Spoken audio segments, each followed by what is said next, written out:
옛날 어느 산골 마을에 새벽마다 안개가 논둑을 따라 천천히 내려앉고 저녁이면 산 그늘이 지붕 끝부터 조용히 덮어주는 작은 마을이 있었어요. 그 마을은 큰 길에서 멀리 떨어져 있었지만 봄이면 보리싹이 연하고 여름이면 우물가의 물소리가 맑았으며 가을이면 마당마다 택단 냄새가 났고 겨울이면 굴뚝 연기가 낮게 깔렸지요. 사람들은 서로의 숟가락 소리까지 아는 듯 가까이 살았고 기쁜 일도 근심도 금세 골목을 돌아온 마을로 퍼졌습니다. 그 마을 아래쪽 늙은 느티나무가 서 있는 길 끝에는 한씨 집안의 기와집이 있었습니다. 오래된 집이라 기와 사이에는 이끼가 푸르게 끼었고 대문 안으로 들어서면 넓지는 않아도 반듯한 흙마당이 펼쳐졌으며 한쪽에는 장독대가 줄지어 놓여 있었어요. 우물에서 길어온 물은 부엌 항아리에 담겼고 뒤루패는 백감이 가지런히 쌓였습니다.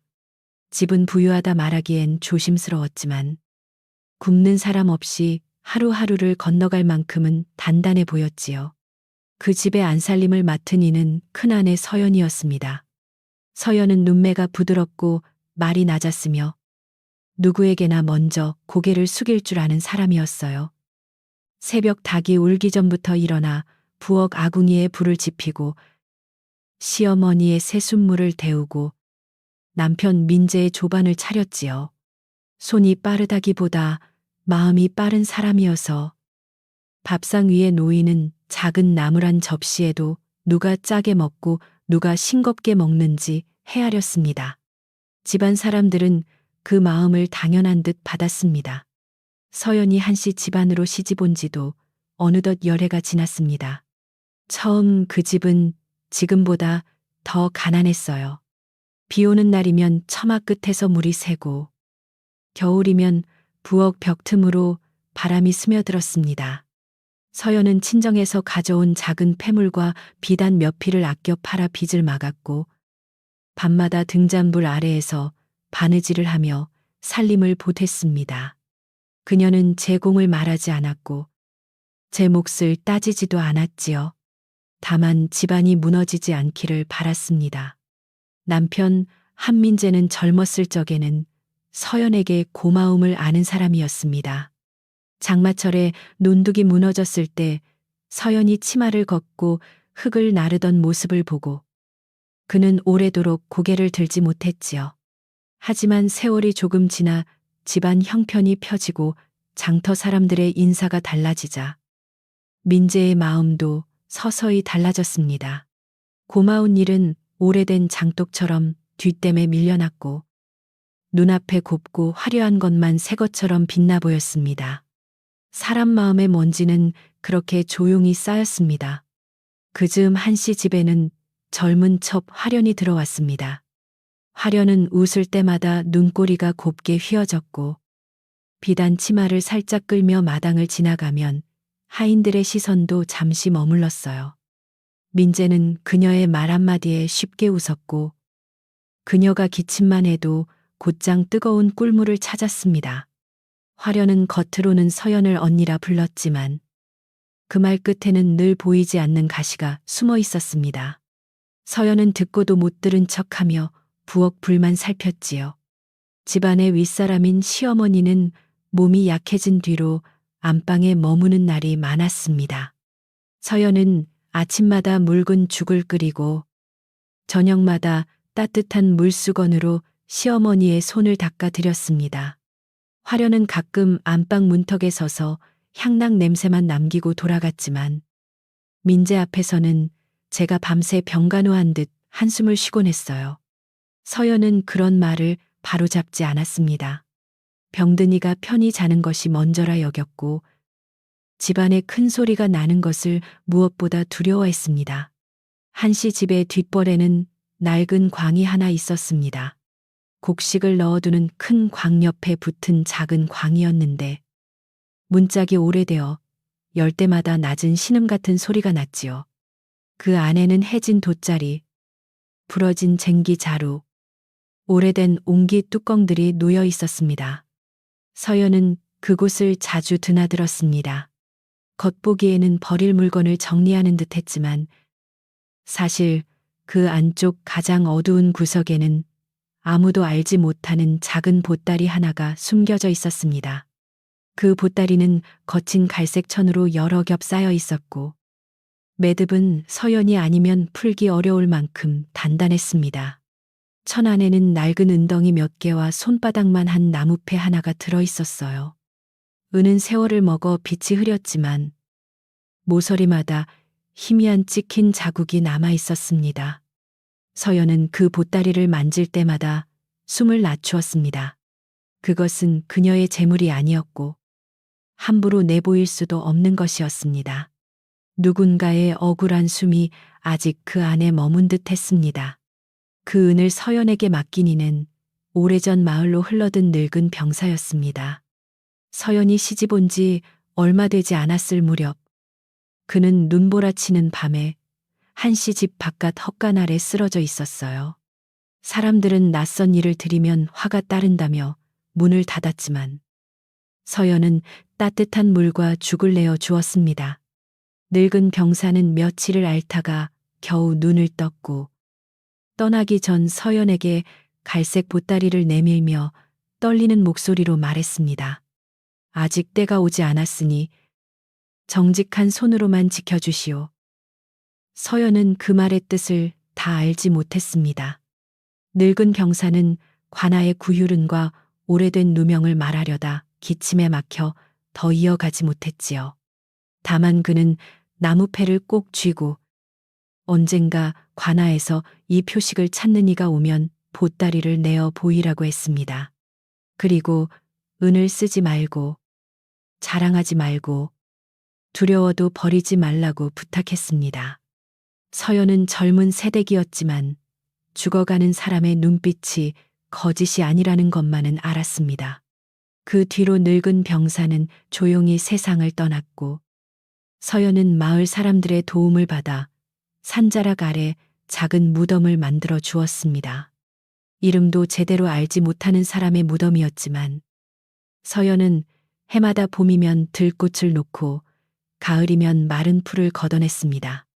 갈색 보따리는 작은 광 깊은 곳으로 들어갔고 서연의 마음속에도 함께 묻혔습니다. 그녀는 누구에게도 그 일을 말하지 않았습니다. 남편에게조차 말하지 않았지요. 말이 가벼운 집에서는 비밀이 오래 살지 못한다고 생각했습니다. 그의 마을에는 비가 제때 오지 않았습니다. 봄비가 짧게 지나가고 여름볕은 논바닥을 갈라놓았어요. 벼는 키가 작았고 조밭도 예년보다 성그렇습니다. 가을이 되자 집집마다 곡식 항아리를 두드리는 소리가 달라졌습니다. 가득 찬 항아리는 둔하게 울리지만 빈 항아리는 사람 마음처럼 쓸쓸하게 울리는 법이지요. 한씨 집은 아주 굶을 만큼은 아니었으나 마을 아래쪽 초가집들은 저녁마다 연기가 늦게 올랐습니다. 아이 울음소리도 조금씩 잦아들었습니다. 서연은 그런 소리를 그냥 넘기지 못했습니다. 그녀는 제 몫으로 남겨둔 쌀을 조금씩 덜고 겨울에 쓰려고 말려둔 무청과 콩도 따로 싸두었습니다. 밤이 깊어 화련의 방에서 웃음소리가 잠잠해지고 민재가 술기운에 잠들면 서연은 낡은 보자기를 들고 뒷문으로 나갔습니다. 달빛이 흐린 밤이면 그녀의 걸음은 더욱 조용했지요. 그녀는 굽는 집 문 앞에 쌀 한 줌, 보리 한 사발, 말린 나무를 놓고 아무 이름도 남기지 않았습니다. 처음에는 사람들이 누가 도왔는지 몰랐습니다. 그러나 마을이란 작은 바구니 같아서 아무리 조심해도 마음의 자국은 남게 마련이었어요. 새벽 우물가에서 한 아이가 서연의 낡은 고무신 자국을 보았고 산밑과 부는 보자기 매듭이 서연이 묶는 방식과 같다고 생각했습니다. 사람들은 대놓고 말하지 않았지만 그녀를 보면 눈빛이 조금 따뜻해졌습니다. 어떤 이는 우물물을 길어주었고 어떤 이는 갓 캔냉이를 부엌 문 앞에 두고 갔습니다. 고마움도 소문처럼 번졌습니다. 화련은 그 고마운 눈빛을 싫어했습니다. 그녀는 비단 저고리를 입고 마당을 지나가도 사람들이 예전만큼 감탄하지 않는다고 느꼈어요. 장독대 옆에서 여인들이 서연의 손이 참 곱다. 아니, 손은 거칠어도 마음이 곱다 하고 속삭이는 소리를 들은 뒤로 화련의 입술은 더 자주 굳어졌습니다. 그녀는 민재에게 서연이 집안 곡식을 함부로 내준다며 눈물을 보였습니다. 저러다 우리 집까지 굶게 되면 어찌합니까?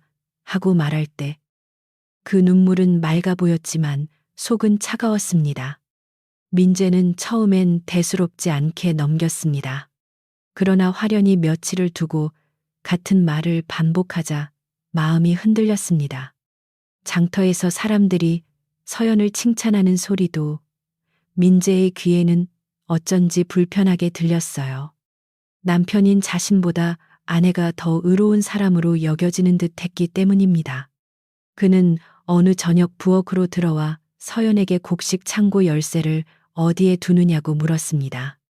서연은 놀라지 않고 공손히 대답했지만 마음 한구석에는 찬물이 고이는 듯 했습니다. 믿음은 물 항아리처럼 금이 가면 소리가 달라집니다. 서연에게는 집안의 평안이 제일 큰 바람이었습니다.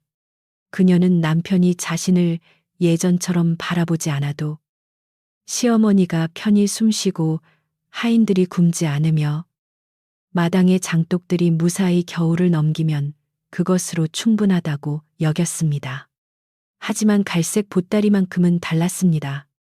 그것은 한씨 집안의 물건도 아니고 서연의 사사로운 숨김도 아니었습니다. 누군가 억울하게 잃은 이름과 굶주린 백성을 위해 마련되었다는 은의 흔적이 담긴 물건이었지요. 서연은 그것을 지켜야 한다는 생각으로 밤마다 광 쪽을 살폈습니다. 그 집에는 순덕이라는 늙은 부엌 길꾼이 있었습니다. 순덕은 서연이 시집오기 전부터 한씨 집의 아궁이를 지켜온 사람이었고 말수는 적어도 눈은 밝았습니다. 그녀는 서연이 작은 광문을 여닫는 횟수가 늘어난 것을 보았고 화련히 부엌 뒤를 기웃거리는 것도 보았습니다. 어느 날 새벽 순덕은 장작을 패다가 서연에게 낮은 목소리로 말했습니다. 죽은 이가 맡긴 물건은 가볍게 여기면 안 됩니다. 언젠가 그 물건이 제 주인을 불러올 날이 있습니다. 그 말은 찬 새벽 공기 속에 오래 남았습니다. 서연은 순덕의 말을 듣고 한참 동안 대답하지 못했습니다. 그녀는 그저 고개를 숙이고 장작 몇 개를 아궁이 옆에 쌓았습니다. 아침 햇살이 부엌 문틈으로 들어오자 먼지가 금가루처럼 떠올랐고 솥에서는 보리죽이 낮게 끓었습니다. 평범한 아침이었지만 서연의 마음은 조금 더 무거워졌습니다. 화련의 눈길은 부엌과 광 사이를 오갔고 민재는 요즘 들어 작은 일에도 쉽게 언성을 높였습니다. 집은 겉으로는 조용했지만 기와 아래 보이지 않는 곳에서 바람이 새고 있었습니다. 그날 낮 마을 우물가에는 물동이를 인 여인들이 모였습니다. 비가 적어 우물물이 낮아졌기에 사람들은 물을 아껴 쓰자는 이야기를 나누었지요.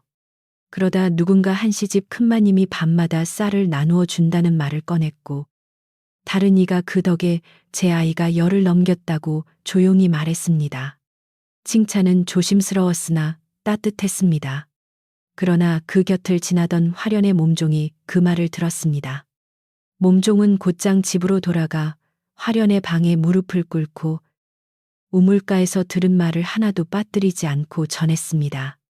화련은 거울 앞에 앉아 머리끝을 매만지고 있었습니다. 그녀는 몸종의 말을 들으며 처음에는 웃는 듯 했지만 곧 눈빛이 가늘어졌습니다.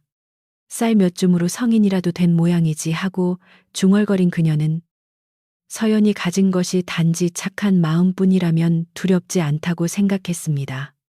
하지만 마을 사람들의 마음이 서연 쪽으로 기울고 민재가 그 소문 때문에 불편해하는 것을 보니 그 틈을 이용할 수 있겠다고 여겼습니다.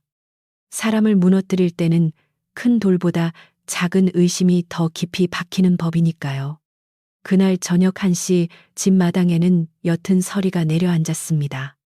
하늘은 맑았고 산 위로 반달이 걸렸습니다. 서연은 시어머니의 이불을 덮어드리고 부엌을 정리한 뒤 작은 등잔 하나를 들고 뒤퍼프로 갔습니다. 그녀는 광문 앞에서 잠시 멈춰서서 귀를 기울였습니다. 아무 소리도 들리지 않았지만 마음이 이상하게 조용하지 않았습니다. 문을 열자 낡은 나무 냄새와 마른 풀 냄새가 섞여 나왔습니다. 갈색 보따리는 여전히 가장 어두운 구석에 있었고 매듭도 그대로였습니다. 서연은 보따리를 꺼내 무릎 위에 올려놓았습니다. 천은 오래되어 손끝에 거칠게 닿았고 안쪽의 은덩이는 작지만 묵직했습니다. 그녀는 그것을 펼치지 않고 두 손으로 감싸기만 했습니다. 아직 때가 오지 않았다 하셨지요. 하고 아주 낮게 속삭였지만 그 말은 누구에게도 들리지 않았습니다. 그녀는 자신이 이 집에서 점점 설 자리를 잃어가고 있음을 알았습니다. 그래도 이 보따리만은 자신이 숨을 쉬는 동안 지키겠다고 마음속으로 다시 다짐했습니다. 그때 뒷 담장 너머에서 마른 가지가 밟히는 소리가 났습니다. 서연은 급히 등잔 불빛을 손으로 가렸습니다. 바람일 수도 있었고 고양이일 수도 있었지만 이상하게도 가슴이 빨리 뛰었습니다. 잠시 뒤 아무 소리도 나지 않자 그녀는 보따리를 다시 제자리에 넣고 낡은 돗자리와 옹기 뚜껑으로 조심스레 가렸습니다. 광문을 닫는 소리가 밤 공기 속에서 유난히 크게 들렸습니다. 서연은 뒤돌아보지 않고 부엌으로 돌아왔지만 어둠 저편에서 누군가의 시선이 따라 붙는 듯 했습니다. 부엌 안에서는 순덕이 아궁이에 남은 불씨를 덮고 있었습니다. 그녀는 서연의 얼굴을 한번 보고는 아무것도 묻지 않았습니다. 다만 따뜻한 물 한 그릇을 내밀며 손을 녹이라고 했지요. 서연은 그 물그릇을 두 손으로 감싸고 앉았습니다. 창밖에서는 화련의 방등불이 아직 꺼지지 않고 있었습니다. 얇은 창호지 너머로 사람 그림자가 움직였고 낮은 웃음소리가 새어 나왔습니다. 서연은 그 웃음이 자신을 향한 것인지 아닌지 알 수 없었지만 그날 밤은 유난히 길게 느껴졌습니다. 다음 날 아침 마을에는 장에 다녀온 사람들이 관아 이야기를 가져왔습니다. 오래전 구유른이 사라진 사건을 다시 살핀다는 말이 장터 국밥집에서 돌았고 옛 문서를 뒤지는 관리가 나타났다는 소문도 있었습니다. 사람들은 그것이 먼 고을 일이라 여기며 지나쳤지만 서연은 물동이를 내려놓다가 손끝이 굳었습니다. 늙은 병사의 기침 섞인 목소리와 갈색 보따리가 한꺼번에 떠올랐습니다. 때가 가까워지는 것인지 아니면 또 다른 불행이 문 밖에 서 있는 것인지 그녀는 알 수 없었습니다. 그날 서연은 평소보다 더 조용히 움직였습니다. 밥을 짓고 마당을 쓸고 장독의 뚜껑을 닫고 시어머니의 약을 다리면서도 마음은 자꾸 작은 광으로 갔습니다. 화려는 그런 서연을 멀리서 바라보며 부채 끝으로 입가를 가렸습니다. 민재는 아침상에서 말없이 국만 떠먹었고 집안 하인들은 서로 눈치를 보았습니다. 별일 없는 하루처럼 보였지만 마른 집단 밑에 불씨 하나가 숨어 있는 듯 했습니다. 서연은 그 불씨가 누구의 손에서 일어날지 몰라 더 낮게 숨을 쉬었습니다. 해가 서쪽 산마루로 기울 무렵 서연은 마지막으로 우물가에 나가 물을 길었습니다. 차가운 두레박이 우물 속으로 내려가고 물이 출렁이는 소리가 깊은 곳에서 올라왔습니다. 그녀는 맑은 물 위에 비친 자기 얼굴을 보았습니다. 피곤했지만 흐트러지지 않은 얼굴이었습니다. 집을 지키는 일은 때로 말없이 견디는 일이구나 하고 마음속으로 생각했습니다. 그러나 그녀는 아직 몰랐습니다. 그날 밤을 지나면 자신이 지키려던 집이 먼저 그녀를 밀어낼 것이며 오래 숨겨둔 은이 온 마을의 운명을 흔들게 될 것임을요. 며칠 뒤 마을 위로 흐린 구름이 낮게 내려앉은 아침이었습니다. 한씨 집 대문 앞에는 장에서 돌아온 사람들의 발자국이 젖은 흙 위에 어지럽게 찍혀 있었고 부엌 처마 끝에서는 밤새 맺힌 물방울이 하나씩 떨어졌습니다. 서연은 아궁이에 불을 지피며 보리쌀을 씻고 있었지요. 솥뚜껑이 덜컹이는 작은 소리에도 그녀는 고개를 들었습니다. 요 며칠 집안 공기는 너무 얇아져서 누가 숨만 크게 쉬어도 금이 갈 듯했습니다. 화려는 그날 아침 유난히 곱게 차려입었습니다. 연분홍 저고리 소매 끝에는 새로 놓은 수가 빛났고 머리에는 은빛이 도는 작은 비녀가 꽂혀 있었습니다. 그녀는 마당을 지나며 서연 쪽을 힐끗 보았고 일부러 부드러운 목소리로 언니는 오늘도 일찍 일어나셨네요 하고 말했습니다. 서연은 고개를 숙여 인사했지만 화련의 눈이 웃지 않는다는 것을 알았습니다. 그 눈빛은 우물 위에 얇게 언얼음처럼 차갑고 미끄러웠습니다. 화련에게는 장터에 드나드는 사촌오라비가 있었습니다.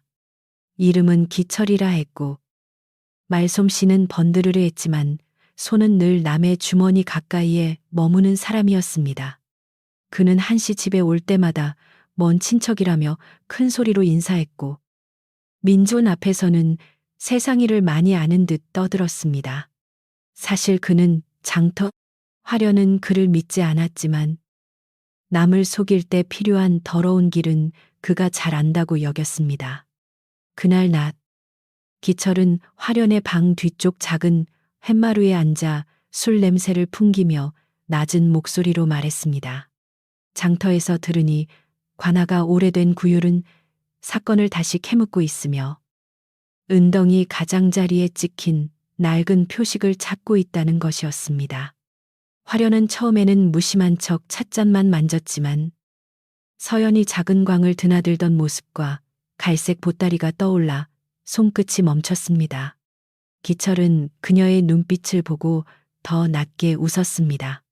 그런 은이 집안에 있다면 누군가는 크게 다치겠지요. 화련은 그 말을 듣고 마음속에서 아주 작은 문 하나가 열리는 것을 느꼈습니다. 서연이 밤마다 숨기는 보따리가 단순한 패물이 아니라면 그것을 이용해 서연을 밀어낼 수 있다고 생각했지요. 그녀는 서연을 두려워한 것이 아니라 서연을 향한 사람들의 믿음을 두려워했습니다. 믿음은 쌀독보다 무거워서 한번 사람들 마음에 자리 잡으면 쉽게 옮겨지지 않습니다. 화련은 그 믿음에 먹칠을 해야 했습니다. 흰옷에 진흙 한 점만 묻어도 사람들은 그 옷 전체를 의심하니까요. 그날 밤 민재는 마을 어른들과 술을 마시러 나갔고 시어머니는 약기운에 일찍 잠들었습니다. 서연은 부엌에서 늦게까지 죽을 끓이다가 순덕에게 불씨를 부탁하고 안방 쪽으로 갔습니다. 바로 그때 화련은 몸종에게 뒷문을 살피라 이르고 기철과 함께 뒷으로 숨어들었습니다. 작은 광문은 낡아 조심히 열어도 삐걱거렸지만 밤바람이 대숲을 흔드는 소리가 그 소리를 덮어주었습니다. 화련은 등잔을 낮게 들고 어두운 구석을 뒤졌습니다. 광안은 오래된 물건들의 냄새로 가득했습니다. 부러진 쟁기자루와 헌옷자리, 깨진 항아리 뚜껑들이 어지럽게 보였지만 화련은 서연의 손길이 닿은 자리를 알아보려 애썼습니다. 마침내 기철이 마른 집더미 아래에서 갈색 천을 찾아냈습니다. 화련은 숨을 삼켰고 기철은 매듭을 억지로 풀려 했습니다. 매듭은 단단했지만 탐욕은 손끝을 거칠게 만들었습니다. 천이 조금 찢어지는 소리와 함께 은덩이 몇 개가 어둠 속에서 둔하게 빛났습니다. 기철은 은을 보자 눈이 달라졌습니다. 그는 하나를 들어 모서리를 문질러 보더니 정말 관아 표식이 있을지도 모른다고 중얼거렸습니다. 화려는 은을 모두 가져가고 싶은 마음을 눌렀습니다. 다 가져가면 서연이 곧 알아챌 것이고 일이 너무 빨리 드러날 터였습니다. 그녀는 은덩이 몇 개만 빼내어 따로 싸고 남은 보따리는 대충 다시 묶어 원래 자리에 밀어 넣었습니다. 그런 뒤 작은 은 하나를 서연의 부엌 뒤 나무 상자 아래에 숨겼습니다. 덫은 조용할수록 깊었습니다. 다음 날 새벽, 서연은 평소처럼 부엌에 들어왔습니다. 아궁이 앞에 앉아 마른 솔가지를 넣는데 나무 상자 밑에서 낯선 둔탁한 소리가 났습니다. 그녀는 손을 뻗었다가 차가운 은덩이를 만지고는 온몸이 굳었습니다. 그 은은 자신이 광에 숨겨둔 것과 같은 표식이 있었습니다. 서연은 즉시 작은 광으로 달려갔고 갈색 보따리의 매듭이 어제와 다르게 거칠어진 것을 보았습니다. 천 한쪽은 찢겨 있었고 안에 은 몇 개가 사라져 있었습니다. 서연의 손은 떨렸지만 그녀는 소리를 지르지 않았습니다. 누가 이 일을 꾸몄는지 짐작할 수 있었으나 짐작만으로는 집을 지킬 수 없었습니다. 그녀는 부엌으로 돌아와 은덩이를 갈색 천조각에 싸서 품에 넣고 순덕을 찾았습니다.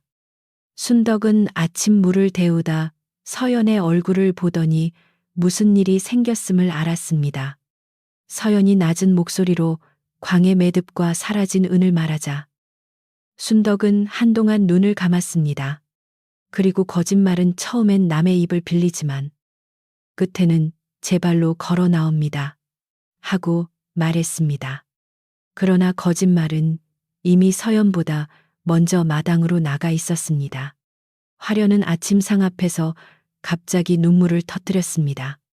그녀는 서연이 밤마다 집안 곡식뿐 아니라 은까지 빼돌려 마을 사람들에게 나누었다고 말했습니다.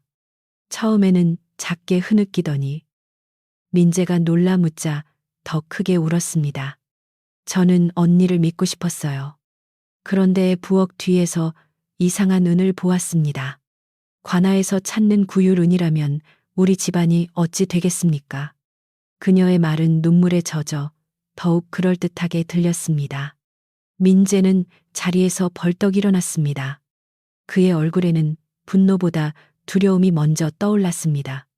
관아라는 말은 산골 마을 사람들에게 늘 큰 그림자였고 구유른을 훔쳤다는 소문은 한 집안의 문패를 떼어낼 만큼 무거운 일이었습니다.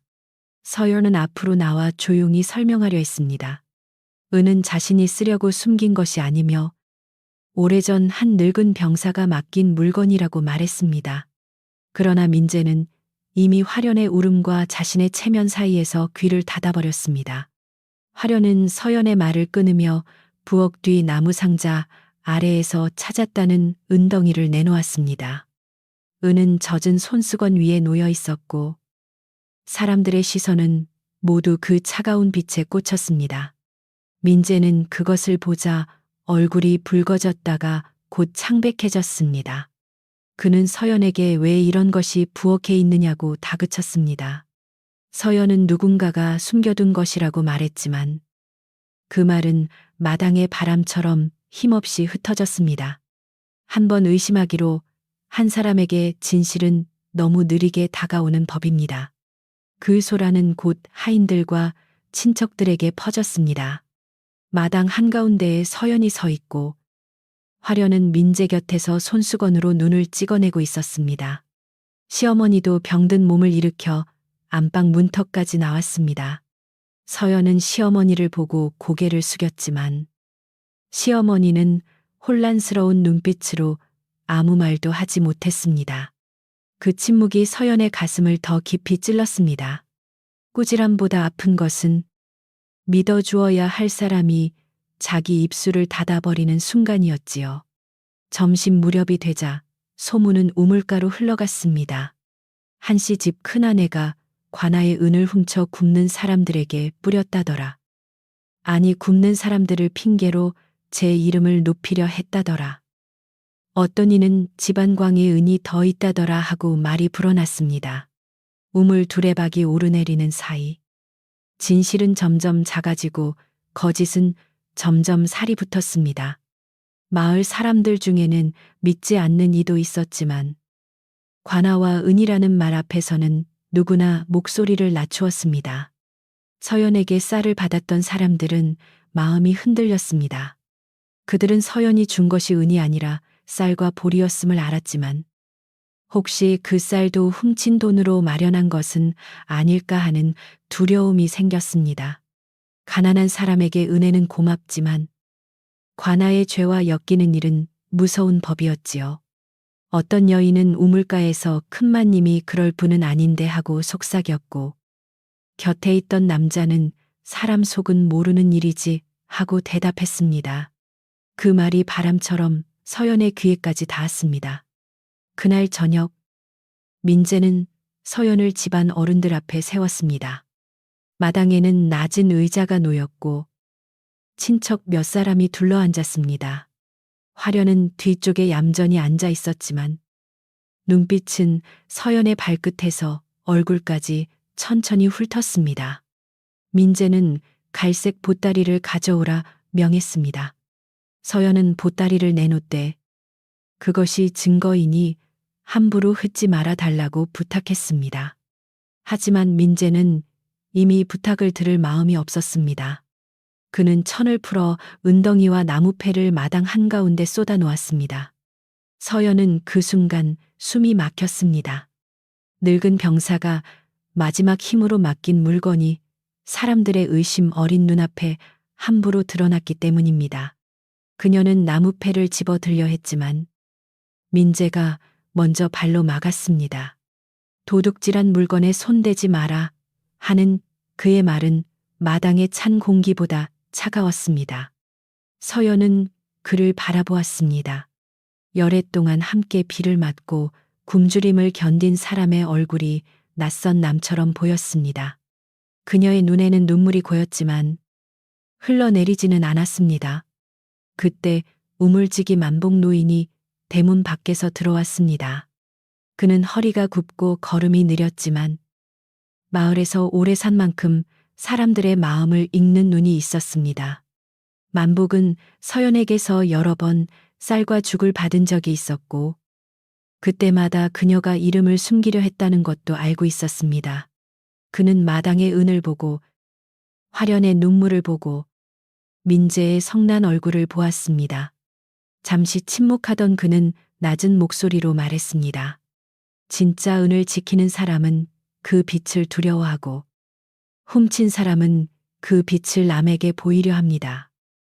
그 말에 마당이 잠시 조용해졌습니다. 그러나 민재는 노인의 말을 불편해했습니다. 이미 집안일이 온 마을로 번질까 두려운 그는 누군가 서연을 감싸는 것 자체가 자신의 권위를 흔드는 일처럼 느꼈습니다. 화련은 곧바로 흐느끼며 자신은 집안을 걱정했을 뿐이라고 했고 기철은 대문 곁에서 헛기침을 하며 관아에 들키기 전에 죄인을 내보내야 한다고 거들었습니다. 민재의 마음은 더욱 거칠어졌습니다. 그는 서연을 향해 이 집에서 더는 머물 수 없다고 말했습니다. 서연은 마지막으로 설명할 기회를 달라고 청했습니다.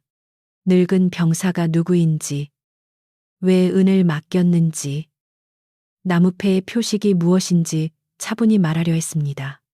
그러나 화련은 그 틈을 주지 않았습니다. 그녀는 서연이 이야기를 꾸며 죽은 사람에게 죄를 밀어붙인다고 울부짖었습니다.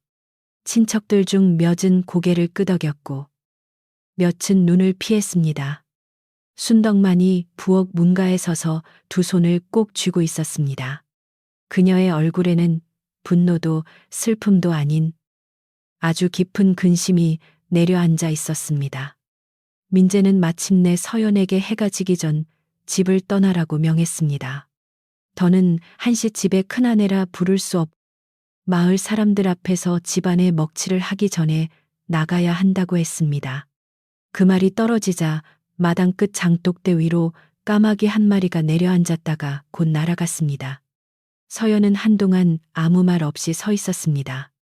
그녀는 억울함보다 먼저 시어머니의 약그릇과 부엌에 불씨. 아직 덮지 못한 장독이 떠올랐습니다. 떠나는 사람의 마음은 이상하게도 남겨질 것들을 먼저 걱정합니다. 서연은 방으로 들어가 작은 보따리를 꾸렸습니다. 옷이라고는 낡은 치마 하나와 겨울 저고리 한 벌뿐이었습니다.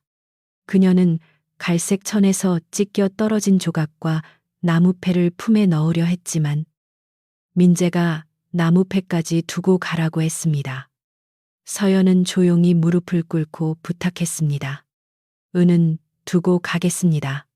다만 2,000조각만은 제가 맡은 약속의 자국이니 가져가게 해주세요. 민재는 귀찮다는 듯 손을 저었습니다. 하려는 그 모습을 보며 입가를 아주 조금 올렸습니다. 순덕은 부엌 뒤에서 서연에게 마른 주먹밥 2개와 무말랭이 조금을 건넸습니다. 서연은 받지 않으려 했지만 순덕은 그녀의 손에 억지로 쥐어주었습니다. 그리고 아무도 듣지 못하게 낮게 말했습니다. 길 위에서 배가 비면 마음이 먼저 무너집니다. 서연은 그제야 눈물이 한 방울 떨어졌습니다. 그러나 곧 손등으로 닦고 깊이 절했습니다. 순덕은 그녀를 안아주고 싶었지만 마당에는 보는 눈이 많았습니다. 두 사람은 그저 오래 바라보는 것으로 작별을 대신했습니다. 서연이 대문을 나설 때 마을 사람 몇이 골목 어귀에 서 있었습니다. 누군가는 안타까운 눈으로 보았고 누군가는 두려워 고개를 돌렸으며 누군가는 사실을 알지도 못하면서 이미 판단한 얼굴이었습니다. 서연은 누구에게도 원망의 말을 하지 않았습니다. 그녀는 그저 고개를 숙여 지나갔습니다. 손에는 작은 보따리, 품에는 찢긴 갈색 천조각, 마음에는 늙은 병사의 마지막 부탁이 남아 있었습니다. 집 대문이 뒤에서 닫히는 소리는 오래 살아온 세월이 한꺼번에 잠기는 소리 같았습니다. 비는 저녁이 되자 가늘게 내리기 시작했습니다. 산길로 이어지는 흙길은 금세 젖었고 서연의 고무신에는 진흙이 달라붙었습니다. 그녀는 마을 끝 느티나무 아래에서 한번 뒤돌아보았습니다. 한시 집 지붕 위로 연기가 올라가고 있었고 부엌 창에는 희미한 불빛이 남아 있었습니다. 저 불을 지핀 것이 자기 손이라는 생각이 들자 가슴이 아프면서도 이상하게 따뜻했습니다. 사람은 쫓겨나도 자신이 쌓아 올린 온기를 한순간에 미워할 수는 없는 법입니다. 한편 집 안에서는 화련히 조용히 승리의 숨을 내쉬었습니다. 그녀는 서연이 떠난 뒤 곧바로 민재 곁에 앉아 떨리는 척 손을 잡았습니다. 이제 집안이 편안해질 것입니다. 하고 말했지만 그 목소리 안에는 편안함보다 들뜬 기색이 더 많았습니다. 기철은 밤이 깊자 몰래 뒷문으로 빠져나갔습니다. 그의 품 안에는 화련히 빼돌린 은덩이 몇 개가 숨겨져 있었습니다. 그는 그것을 장터에서 바꾸면 큰 돈이 될 것이라 생각했지요. 그러나 은은 오래 침묵한 만큼 쉽게 팔릴 물건이 아니었습니다. 그날 밤, 서연은 마을 밖 버드나무 아래 작은 길을 따라 걸었습니다. 비는 머리카락과 어깨를 적셨고 멀리 산새 우는 소리가 한번 들렸다가 사라졌습니다. 그녀는 순덕이 준 주먹밥을 먹지 않고 품에 안았습니다. 배는 고팠지만 목이 메어 삼킬 수 없었습니다. 다만 갈색 천조각을 꺼내 손바닥에 펴보았습니다. 찢긴 가장자리는 거칠었고 희미한 먼지 냄새가 났습니다. 서연은 그 천을 다시 접으며 마음속으로 말했습니다. 아직 끝난 일이 아니라고요. 마을 안에서는 소문이 밤새 더 자랐습니다. 술집에서는 큰아내가 은을 훔쳐 관아의 눈을 피해 달아났다고 했고 우물가에서는 남편이 직접 내쫓았으니 죄가 분명하다고 했습니다. 그러나 몇몇 사람은 잠을 이루지 못했습니다. 만복 노인은 빈 우물가에 앉아 두레박줄을 만지며 서연이 놓고 갔던 쌀 보자기를 떠올렸고 순덕은 꺼져가는 아궁이 앞에서 갈색 보따리에 찢긴 매듭을 생각했습니다. 거짓은 크게 떠들었지만 진실은 아직 조용히 숨을 고르고 있었습니다. 서연이 마을을 떠난 다음 날 아침, 한씨 집마당은 이상할 만큼 조용했습니다. 서연이 있을 때는 새벽마다 부엌에서 물 잇는 소리, 칼이 도마를 두드리는 소리, 아궁이 불이 살아나는 소리가 차례로 들렸는데 그날은 그런 소리들이 제때 일어나지 않았지요. 순덕이 늦지 않게 불을 지폈지만 집안 곳곳은 어딘가 비어 보였습니다. 장독 뚜껑은 닫히지 않은 채 습기를 머금었고 시어머니의 약그릇도 평소보다 늦게 안방으로 들어갔습니다. 민재는 그 공허함을 인정하고 싶지 않았습니다. 그는 서연이 없어진 자리가 불편한 것이 아니라 어젯밤 일이 너무 소란스러웠기 때문이라고 스스로를 달랬습니다. 화려는 그런 민재 곁에서 더 다정한 목소리를 냈고 따뜻한 차를 올리며 집안일은 자신이 천천히 익히면 된다고 말했습니다. 그러나 그녀의 손은 부엌길에 익숙하지 않았고 시어머니가 먹을 죽은 바닥이 눌어붙었습니다. 민재는 그 냄새를 맡고도 아무 말 하지 않았습니다. 이미 잘못을 인정하기엔 마음이 너무 굳어 있었지요. 그 무렵 관아에서 보낸 하급 관리 둘이 마을 어귀에 들어섰습니다. 그들은 새로 부임한 현감이 오래된 구유른 사건을 다시 살피고 있다며 예전에 이 고을로 흘러든 늙은 병사와 은의 행방을 묻고 다녔습니다. 관아 사람들이 마을에 들어오자 아이들은 골목 안으로 숨었고 어른들은 우물가에서 말을 줄였습니다. 관리들은 장터에서 시작된 소문을 이미 들은 듯 했습니다. 한씨 집 큰아내가 이상한 은을 숨겼고 그 일로 쫓겨났다는 말이 그들의 장부 끝에도 닿아 있었지요. 화려는 관리들이 왔다는 소식을 듣자 얼굴빛이 잠시 흐려졌습니다. 그녀는 곧 평정을 가장했지만 손에 들고 있던 비단, 손수건의 끝을 자꾸 비틀었습니다. 기철이 빼돌린 은덩이 몇 개를 아직 장터에서 바꾸지 못했는지 아니면 벌써 사고를 냈는지 알 수 없었기 때문입니다. 그녀는 몸종을 보내 기철의 소식을 알아보게 했습니다. 몸종이 나가자 화려는 방안을 서성였습니다. 어제까지만 해도 서연을 내쫓았다는 승리감이 달았는데 오늘은 그 단맛 끝에 쓴맛이 올라왔습니다. 한편 기철은 이른 새벽부터 장터에 가 있었습니다. 그는 낡은 두루마기 안쪽에 은덩이를 감추고 사람 눈이 적은 골목의 전당포를 찾았습니다. 처음 들어간 가게 주인은 은을 받아 들고 무게를 보더니 모서리에 희미한 표식을 보고 눈썹을 찌푸렸습니다. 기철은 조상 때부터 내려온 것이라고 둘러댔지만 주인은 말을 아꼈습니다. 그는 은을 돌려주며 다른 가게로 가보라 했지요. 기철은 욕을 중얼거리며 나왔으나 그 가게 주인의 눈빛이 마음에 걸렸습니다. 두 번째로 찾아간 은방 주인은 더 오래 은을 다뤄온 사람이었습니다. 그는 은덩이를 손바닥에 올려놓고 햇빛 아래에서 이리저리 돌려보았습니다. 모서리에 남은 눌린 자국, 오래전 관아 창고에서 쓰던 표식, 그리고 일부러 거칠게 지운 흔적을 그는 놓치지 않았습니다. 주인은 기철에게 잠시 기다리라며 뒤쪽으로 들어갔고 기철은 그 순간 등골이 서늘해졌습니다. 그는 은을 다시 낚아채듯 집어들고 가게를 뛰쳐나왔습니다. 그러나 이미 주인의 어린 심부름꾼이 관아 쪽으로 달려가고 있었습니다. 기철은 장터 사람들 사이로 몸을 숨기려 했지만 마음이 급하면 걸음도 수상해지는 법입니다. 그는 국밥집 앞에서 술동이를 들고 가던 사내와 부딪혔고 은덩이 하나가 두루마기 안에서 굴러 떨어졌습니다. 사람들의 시선이 한꺼번에 그 은으로 쏠렸습니다. 기철은 급히 주워 품에 넣었지만 장터에는 이미 관아의 하인이 나와 있었습니다. 그 은을 어디서 얻었느냐 하는 목소리가 뒤에서 들렸습니다. 기철은 대답하지 못하고 뒷골목으로 달아났습니다. 서연은 그 시각 마을에서 하루 길쯤 떨어진 고개 아래에 있었습니다. 밤새 비를 맞고 걷던 그녀는 새벽녘 작은 주막 앞 처마 밑에 주저앉았습니다. 주막이라기보다 길손에게 묽은 죽을 팔고 따뜻한 물을 내어주는 초가였지요. 그곳의 주인은 흰머리가 성성한 노파였습니다. 노파는 서연의 젖은 옷과 창백한 얼굴을 보더니 아무것도 묻지 않고 문을 열어주었습니다.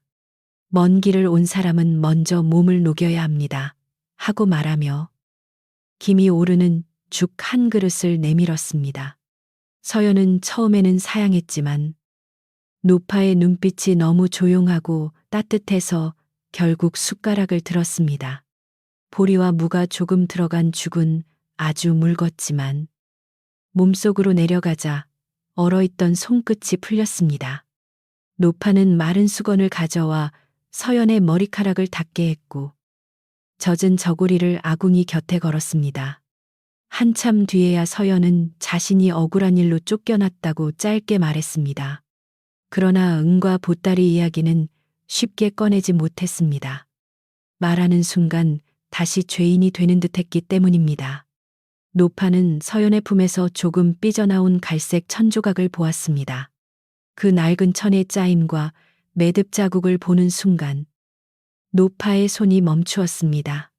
그녀는 떨리는 목소리로 그 천을 어디서 얻었느냐고 물었습니다. 서연은 놀라 천을 감싸 쥐었습니다. 노파의 눈에는 욕심이 아니라 오래 참아온 눈물이 고여 있었습니다. 서연은 한참 망설이다가 오래전 눈보라치는 밤에 늙은 병사를 살폈고 그가 어떤 보따리를 맡겼다고 말했습니다. 노파는 그 자리에서 무릎 힘이 풀리듯 앉았습니다. 노파는 자신이 그 늙은 병사의 아내였다고 밝혔습니다. 남편은 젊은 시절 관아의 군졸로 일했고 흉년이 든 해의 굶주린 백성에게 나누어 줄 은을 지키는 일을 맡았다고 했습니다. 그러나 그 은은 관아 안에 탐욕스러운 자들이 몰래 빼돌렸고 죄는 힘없는 군졸들에게 뒤집어 씌워졌습니다. 남편은 도둑이라는 누명을 쓰고 도망자가 되었으며 가족은 흩어졌습니다. 노파는 남편이 죽은 줄로만 알고 여러 고을을 떠돌며 살았지요. 서연은 그 말을 들으며 가슴이 먹먹해졌습니다. 노파는 남편이 가지고 있던 나무패를 기억했습니다. 관아 창고 열쇠를 맡은 사람들에게만 주어지던 작은 표식이었고 그 뒷면에는 당시 은을 운반한 날짜와 담당자의 책임이 있었다고 했습니다. 서연은 민재가 나무패를 빼앗아 집에 두고 왔다고 말하며 고개를 숙였습니다. 노파는 오히려 서연의 손을 잡았습니다. 그대가 지켜준 세월이 없었다면 그 작은 진실마저 벌써 흙이 되었을 것입니다 하고 말했습니다. 서연은 그제야 자신이 홀로 미친 약속을 붙든 것이 아니었음을 알았습니다. 그날 오후 노파의 초가의 뜻밖의 손님이 찾아왔습니다. 그는 관아에서 심부름을 하던 젊은 설이었고 장터 은방 주인이 보낸 소식을 따라 고개 아래까지 나온 길이었습니다. 노파는 그를 알아보았습니다. 예전 남편의 일을 몰래 불쌍히 여기던 옛 관리의 손자라고 했지요. 젊은 설이는 새 현감이 부임한 뒤 오래된 문서들을 다시 살피며 사라진 구유른에 찍힌 표식과 나무패의 행방을 찾고 있다고 말했습니다. 서연은 품속의 갈색 천조각을 꺼내 보였습니다. 젊은 설이는 천조각만 보고도 조심스레 숨을 들이켰습니다. 오래된 관아 물품을 싸던 거친 천과 같았고 그 가장자리에는 희미하게 붉은 먹물이 배어 있었습니다. 그는 은덩이 자체와 나무패가 있어야 확실히 밝힐 수 있다고 했습니다. 서연은 은과 나무패가 한씨 집에 남아 있으며 일부 은은 누군가 훔쳐갔다고 말했습니다. 젊은 설이는 곧 관아로 돌아가 보고하겠다고 했지만 노파는 서연의 얼굴을 보고 고개를 저었습니다. 진실은 주인을 데리고 가야 힘을 얻습니다. 서연은 다시 한씨 마을로 돌아갈 결심을 했습니다. 몸은 지쳤고 마음은 두려웠지만 자신이 돌아가지 않으면 갈색 보따리는 끝내 도둑의 물건이 될 것이었습니다. 노파는 남편의 옛 사연을 증언하겠다고 했고, 젊은 서리는 관아에서 사람을 보내 마을 회합을 열게 하겠다고 약속했습니다. 서연은 순덕이 준 주먹밥을 그제야 조금 먹었습니다. 찬밥은 딱딱했지만 씹을수록 눈물이 날 만큼 고마웠습니다. 길 위에서 받은 작은 밥 한 덩이가 그녀의 마음을 다시 세워주었습니다. 그 사이 한시 마을에서는 소문이 뒤집히기 시작했습니다. 장터에서 기철이 표식 있는 은을 팔다가 달아났다는 말이 먼저 들어왔고, 곧 관아 하인이 한씨 집을 찾아왔다는 말이 뒤따랐습니다. 사람들은 어제까지만 해도 서연이 은을 훔쳤다고 수군댔지만, 이제는 왜 화련의 사촌이 그 은을 가지고 있었는지 묻기 시작했습니다. 우물가의 여인들은 물동이를 내려놓은 채 서로 얼굴을 보았고, 남자들은 담배를 피우며 말을 줄였습니다. 거짓말의 꼬리가 비에 젖은 새끼줄처럼 무거워지고 있었습니다. 민재는 관아 하인이 대문 앞에 나타나자 심장이 내려앉는 듯 했습니다. 하인은 정중했지만 단호하게 집안에 보관 중인 은과 나무패를 훼손하지 말고 다음날 마을 정자 앞 회합에 가져오라고 전했습니다. 민재는 자신이 서연을 내쫓은 일이 관아의 눈에 어떻게 비칠지 두려워졌습니다. 그는 화련을 불러 기철이 은을 가지고 장터에 갔느냐고 물었습니다. 화련은 얼굴을 붉히며 모른다고 했지만 눈동자가 흔들렸습니다. 민재는 처음으로 그녀의 눈물 뒤에 다른 그림자가 있을 수 있음을 느꼈습니다. 화련은 방으로 돌아가 문을 걸어 잠갔습니다. 그녀는 기철에게 사람을 보내려 했지만 이미 마을 길밀목마다 관아 사람들이 눈에 띄었습니다. 몸종은 겁에 질려 돌아와 기철이 장터에서 숨어 다닌다는 말만 전했습니다. 화련은 은덩이를 몇 개만 가져간 일이 이렇게 커질 줄 몰랐습니다. 그녀가 바란 것은 서연을 도둑으로 만들고 자신이 안방의 자리에 앉는 것이었지. 오래된 관아 사건까지 되살아나는 것이 아니었습니다. 그러나 묻힌 죄는 한 번 손대면 누구의 뜻대로도 다시 묻히지 않는 법입니다. 순덕은 그날 저녁 작은 광으로 들어가 갈색 보따리를 살폈습니다. 매듭은 여전히 거칠게 풀렸다 묶인 자국이 남아 있었고, 천에 찢긴 부분은 서연이 가져간 조각과 맞을 듯 했습니다. 순덕은 은덩이를 하나하나 닦지 않고 그대로 두었습니다. 진실은 때 묻은 모습 그대로 있어야 한다고 생각했기 때문입니다. 그녀는 나무패를 찾아 조심히 헝겊에 감쌌습니다.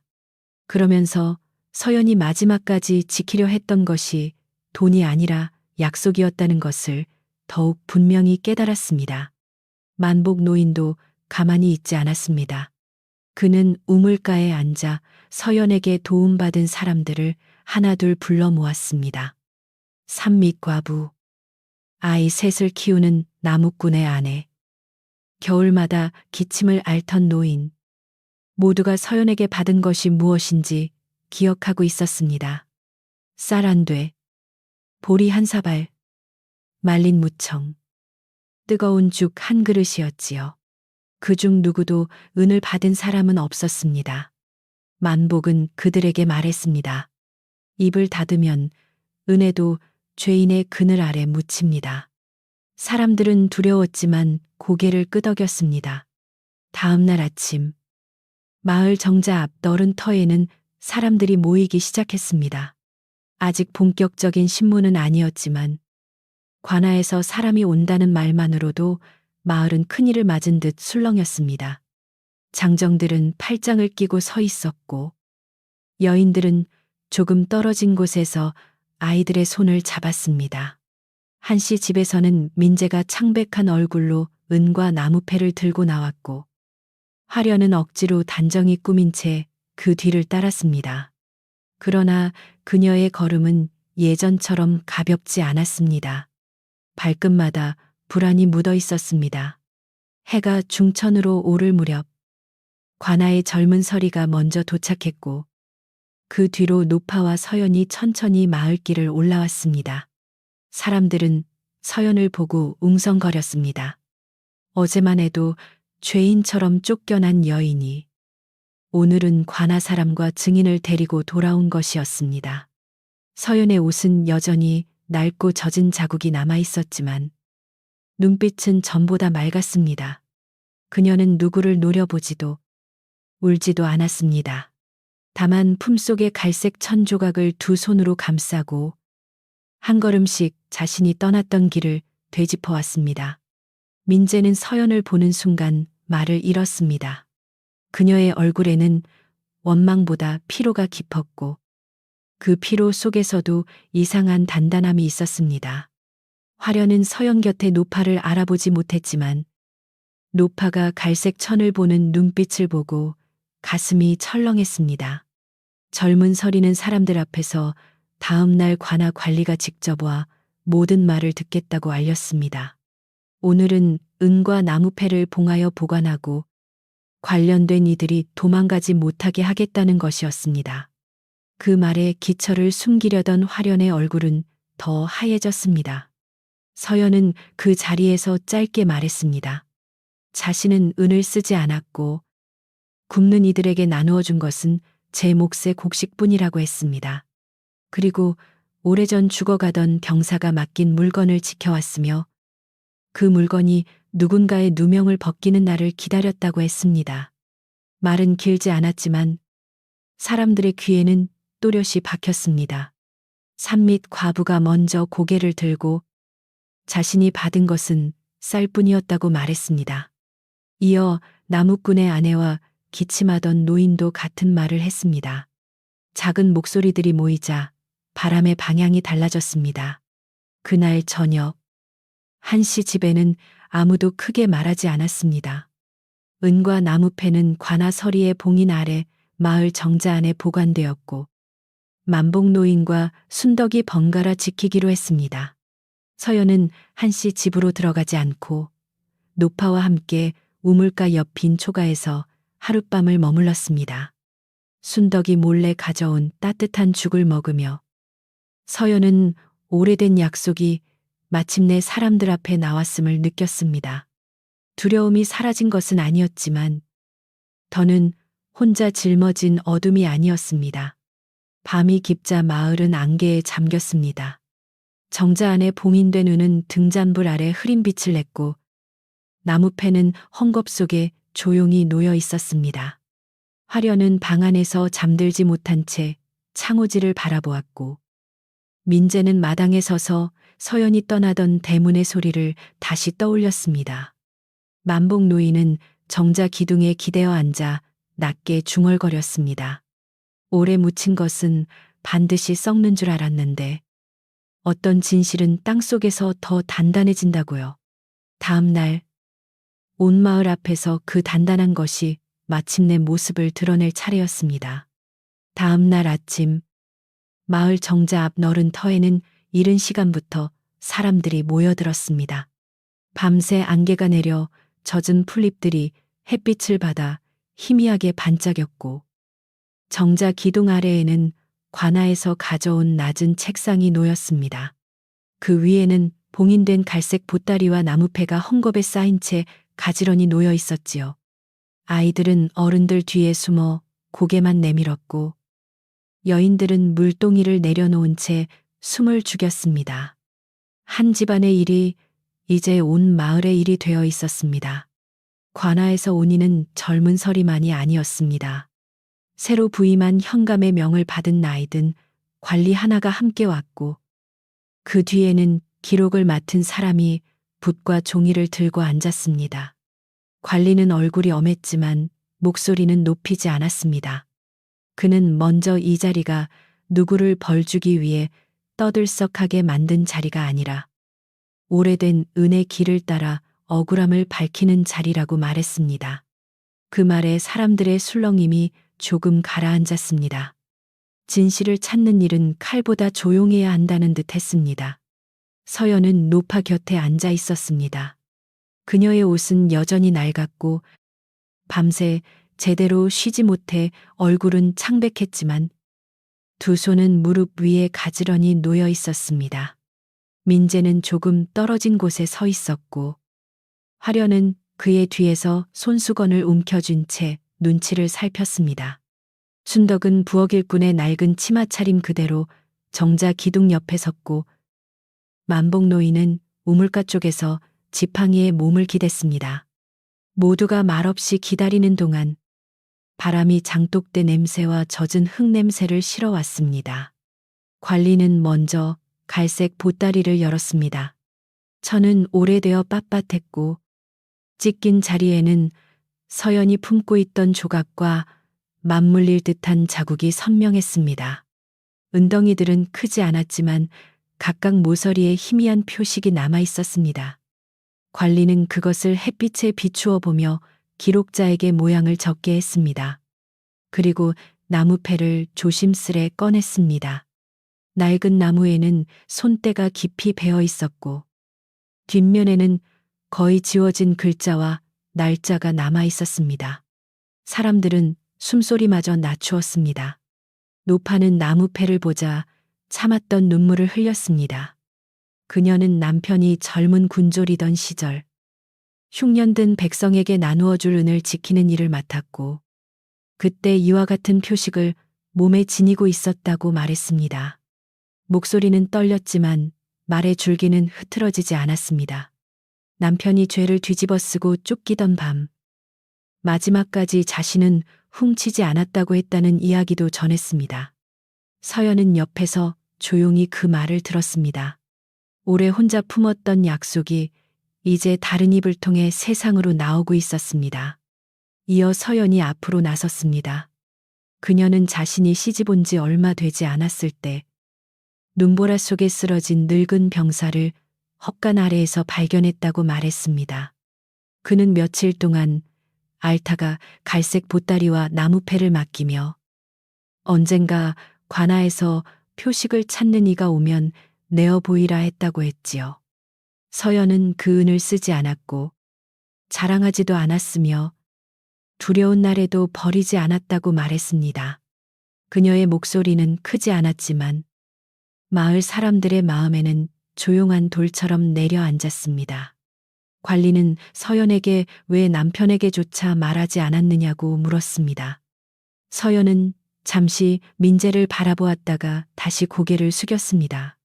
죽은 이가 마지막 숨으로 맡긴 일이었고 그 뜻을 다 알기 전에는 누구의 입에도 올리고 싶지 않았습니다 하고 대답했습니다. 그 말에는 원망이 없었지만 민재의 얼굴은 더 어두워졌습니다. 그는 자신이 아내의 침묵을 믿음으로 살피지 않고 의심으로 찢어버렸다는 것을 조금씩 깨닫고 있었습니다. 그러나 깨달음은 늘 너무 늦게 문을 두드립니다. 그 다음으로 장터 은방 주인이 불려 나왔습니다. 그는 전날 기철이 은덩이를 가져와 바꾸려 했다고 증언했습니다. 은의 모서리에 관아 창고에서 쓰던 오래된 표식이 남아 있어 수상히 여겼고 자세히 살피려 하자 기철이 급히 달아났다고 말했습니다. 그는 은덩이 하나가 국밥집 앞에서 떨어졌고 그 모습을 본 장터 사람도 있다고 했습니다. 관리가 은덩이의 모양을 묻자 은방 주인은 정자 위에 은과 같은 자국이었다고 분명히 말했습니다. 화련의 손수건이 그 순간 더욱 구겨졌습니다. 기철은 결국 관아 하인들에게 붙잡혀 마을로 끌려왔습니다. 그는 처음에는 자신은 아무것도 모른다고 소리쳤지만 품 안에서 나오는 조각과 은방 주인의 증언 앞에서는 말이 자꾸 엇갈렸습니다. 관리가 어디서 얻었느냐고 묻자 그는 장터에서 주었다고 했다가 먼 친척에게 받았다고 했다가 나중에는 화련이 잠시 맡긴 것이라고 흘리듯 말했습니다. 화련은 그 말을 듣자 얼굴빛이 창백해졌고 곧바로 기철이 자신을 모함한다고 울기 시작했습니다. 그러나 이번에는 그 눈물이 사람들의 귀를 쉽게 적시지 못했습니다. 화련은 서연이 먼저 은을 훔쳤고 자신은 집안을 구하려 했을 뿐이라고 주장했습니다.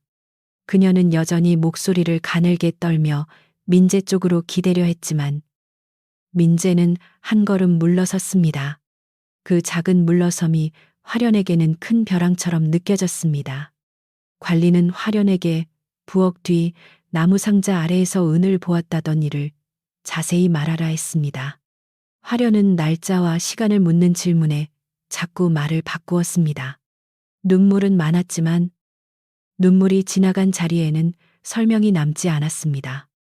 사람들은 이제 그 빈자리를 보기 시작했습니다. 그때 순덕이 앞으로 나왔습니다. 그녀는 평생 남의 집 부엌에서 살아온 사람답게 허리를 낮추어 절했지만 눈빛은 흐리지 않았습니다. 순덕은 화련이 서연이 없는 밤에 몸종을 시켜 뒤펫을 살피게 했고 작은 광 근처를 기웃거린 일을 보았다고 말했습니다.